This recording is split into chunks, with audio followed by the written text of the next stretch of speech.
ಪ್ರಭು ಯೇಸುವಿನಲ್ಲಿ ಅನುಗ್ರಹಿತರಾದ ಪ್ರಿಯರೇ, ಇಂದು ಅನುಗ್ರಹಿತವಾದ ದಿನವಾಗಲಿ ಎಂದು ಪ್ರಾರ್ಥಿಸುತ್ತೇನೆ.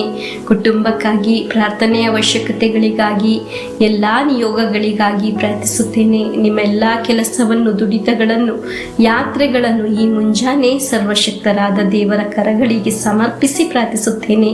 ವಿದ್ಯಾಭ್ಯಾಸಗಳು, ವರಮಾನ ಮಾರ್ಗಗಳು, ಕುಟುಂಬ ಜೀವನ, ತಲೆಮಾರು ಎಲ್ಲ ಅನುಗ್ರಹವಾಗಲು ಪ್ರಾರ್ಥಿಸುತ್ತೇನೆ. ಪವಿತ್ರಾತ್ಮರೇ, ದೇವರ ಕರ ನಮ್ಮಲ್ಲಿ ಪ್ರಕಟಿಸಿರಿ. ಅದ್ಭುತಗಳನ್ನು ಇಂದು ಜೀವನದಲ್ಲಿ ಅನುಭವಿಸಲು ಸಾಧ್ಯವಾಗಲಿ. ಇಂದು ನಿರೀಕ್ಷೆಯಿಂದ, ಪ್ರಾರ್ಥನೆಯಿಂದ ದೇವರ ವಾಕ್ಯವನ್ನು ಆಲಿಸೋಣ. ಅನೇಕರು ಜೀವನದಲ್ಲಿ ಯೋಚಿಸುವ ಒಂದು ಕಾರ್ಯವಿದೆ: ನಾನು ಹೋದ ಜಾಗದಲ್ಲಿ ಸೋಲುಗಳು ಯಾಕೆ ಆಗಿದೆ, ನನಗೆ ವಿಜಯವಿಲ್ಲ ಎಂದು. ಪ್ರಿಯರೇ, ನೀವು ಆಲಿಸುವುದು ದೇವರ ವಾಕ್ಯವಾಗಿದೆ. ಇದು ನಿಮ್ಮ ಜೀವನದಲ್ಲಿ ತಿರುವಿಗೆ ಕಾರಣವಾಗುತ್ತದೆ. ನೀವು ಪ್ರಾರ್ಥಿಸಿ, ವಿಶ್ವಾಸಿಸಿ, ನಿರೀಕ್ಷೆಯಿಂದ ಮುಂದೆ ಸಾಗಲು ತಯಾರಾಗುವಾಗ ನಿಮ್ಮ ಜೀವನದಲ್ಲಿ ಸಮಸ್ಯೆಗಳಿಂದ ಬಿಡುಗಡೆ ಪ್ರಾರಂಭವಾಗುತ್ತದೆ. ಹಾಲೆಲೂಯಾ. ಯಾವುದಾದರೂ ಪೈಶಾಚಿಕ ಶಕ್ತಿಗಳು ನಿಮಗೆ ಪರಾಜಯಗಳನ್ನು, ನಷ್ಟಗಳನ್ನು ಕೊಟ್ಟು ನೀವು ಸೋಲನ್ನು ಅನುಭವಿಸುವ ರೀತಿ ಅನಿಸುತ್ತಿದೆಯಾ? ಅದರಿಂದ ಇಂದು ಪರಿಪೂರ್ಣ ಬಿಡುಗಡೆ ಸ್ವರ್ಗದ ದೇವರು ನಿಮಗೆ ನೀಡುತ್ತಿದ್ದಾರೆ. ಹಾಲೆಲೂಯಾ. ನಮಗೆ ದೇವರ ವಾಕ್ಯವನ್ನು ಆಲಿಸೋಣ. ಪ್ರವಾದಿ ಯೆರೆಮೀಯನ ಗ್ರಂಥ 12ನೇ ಅಧ್ಯಾಯ 5ನೇ ವಾಕ್ಯ. ಆಗ ಸರ್ವೇಶ್ವರ ನನಗೆ, ಕಾಲಾಳುಗಳ ಸಂಗಡ ಓಡಲು ಆಯಾಸಗೊಂಡೆಯಾದರೆ ಕುದುರೆಗಳೊಂದಿಗೆ ಓಡಿ ಹೇಗೆ ಹೋರಾಡುವೆ? ಪ್ರಶಾಂತ ಪ್ರದೇಶದಲ್ಲಿ ನಿರ್ಭಯನಾಗಿ ನಿಲ್ಲಲಾರೆಯಾದರೆ ಜೋರ್ಡಾನಿನ ದಟ್ಟ ಅಡವಿಯಲ್ಲಿ ಏನು ಮಾಡಬಲ್ಲೆ? ಪ್ರಿಯರೇ, ಈ ವಾಕ್ಯ ಆಲಿಸುವಾಗ ನಮಗೆ ಅರ್ಥವಾಗುವುದಿಲ್ಲ ಏನಾಗಿದೆ ಈ ವಾಕ್ಯದ ಅರ್ಥವೆಂದು. ಜೀವನದಲ್ಲಿ ಕಾಲಾಳುಗಳ ಸಂಗಡ ಓಡಿ ಆಯಾಸಗೊಂಡರೆ ಎಂದರೆ, ಇಂದು ನಮ್ಮ ಮುಂದೆ ಇರುವ ಸಣ್ಣ ಸಮಸ್ಯೆಗಳು, ಕಷ್ಟಗಳು, ಅದರ ಮುಂದೆ ಆಯಾಸಗೊಂಡರೆ ಹೇಗೆ ಮುಂದೆ ಸಾಗುವೆ? ನಿನಗೆ ಅನೇಕ ಕಾರ್ಯಗಳು ಮಾಡಲಿದೆ. ಮಾಡಿ ಮುಗಿಸಲು ಇರುವ ದೇವರ ಕರೆ ಇದೆ ನಿನಗೆ. ಅದಕ್ಕೆ ಇರುವ ದೇವರ ವರವಿದೆ ನಿನಗೆ.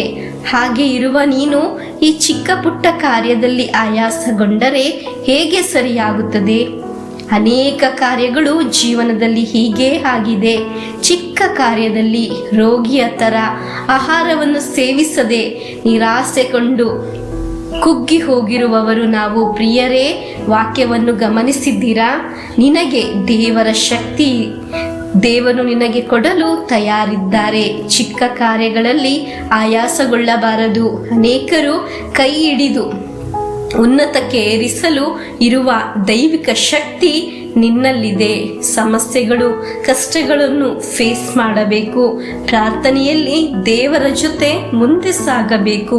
ಸಮಸ್ಯೆಗಳು ಬರುವಾಗ ದೇವರ ಶಕ್ತಿ ನಿನ್ನಲ್ಲಿ ತುಂಬುತ್ತದೆ. ನೀನು ರೂಮ್ಗೆ ಹೋಗಿ ದೇವರ ವಾಕ್ಯವನ್ನು ತೆಗೆದು ಓದಿ ಪುನಃ ರೀಚಾರ್ಜ್ ಆಗಿ ಹೊರಗೆ ಬರುವ ಅನೇಕರನ್ನು ನಾವು ನೋಡಿದ್ದೇವೆ. ದೇವರ ವಾಕ್ಯ ಜೀವ ನೀಡುತ್ತದೆ, ಶಕ್ತಿಯು, ಬಲವು ಆವರಿಸುತ್ತದೆ. ಮರೆಯಬಾರದು. ನೀವು ಆಲಿಸುವ ಒಂದೊಂದು ವಾಕ್ಯಗಳು ನಿಮ್ಮ ಜೀವನದ ಸಕಲ ಕಷ್ಟಗಳಿಂದ, ಶಕ್ತಿಯಿಂದ ಮೇಲೆತ್ತುತ್ತದೆ. ನೀವು ಹೊರಗೆ ಬರುತ್ತೀರಾ. ನಿಮಗೆ ಅನೇಕ ಕಾರ್ಯಗಳು ಮಾಡಲು ಇರುವ ದೈವಿಕ ವರ ನಿನ್ನಲ್ಲಿದೆ. ನಮಗೆ ಅನುಗ್ರಹದ ಬಾಗಿಲು ಬೇರೆಯವರಿಗೆ ತೆಗೆದುಕೊಡುವ ನಿಮ್ಮ ಜೀವನ, ಭವಿಷ್ಯ ಎಲ್ಲ ಕೃಪೆಯಲ್ಲಿ ತುಂಬುತ್ತದೆ. ಹಾಲೆಲೂಯಾ, ಆಮೇನ್. ಪ್ರಿಯರೇ, ನಮಗೆ ಇಂದು ದೇವರ ವಾಕ್ಯದೊಂದಿಗೆ ಪ್ರಭುವಿನ ಆಶೀರ್ವಾದವನ್ನು ಸ್ವೀಕರಿಸೋಣ. ನಮ್ಮ ಪ್ರಭು ಯೇಸುಕ್ರಿಸ್ತರ ವರಪ್ರಸಾದವು, ದೇವರ ಪ್ರೀತಿಯು, ಪವಿತ್ರಾತ್ಮರ ಅನ್ಯೋನ್ಯತೆಯು ನಮ್ಮೊಡನೆ ಇರಲಿ. ರೋಗಗಳಿಂದ, ಅಪಘಾತದಿಂದ, ದುರ್ಮರಣದಿಂದ, ಅಗಾಲಿದ ಮರಣದಿಂದ, ಅಸೂಯೆಯಿಂದ, ಮೋಸೆ ವಂದನೆ ಇರಿಂದೆല്ലാം ದೇವರು ನಮ್ಮನ್ನು ಸಂರಕ್ಷಿಸಲಿ. ಹಾಲೆಲೂಯಾ, ಆಮೇನ್.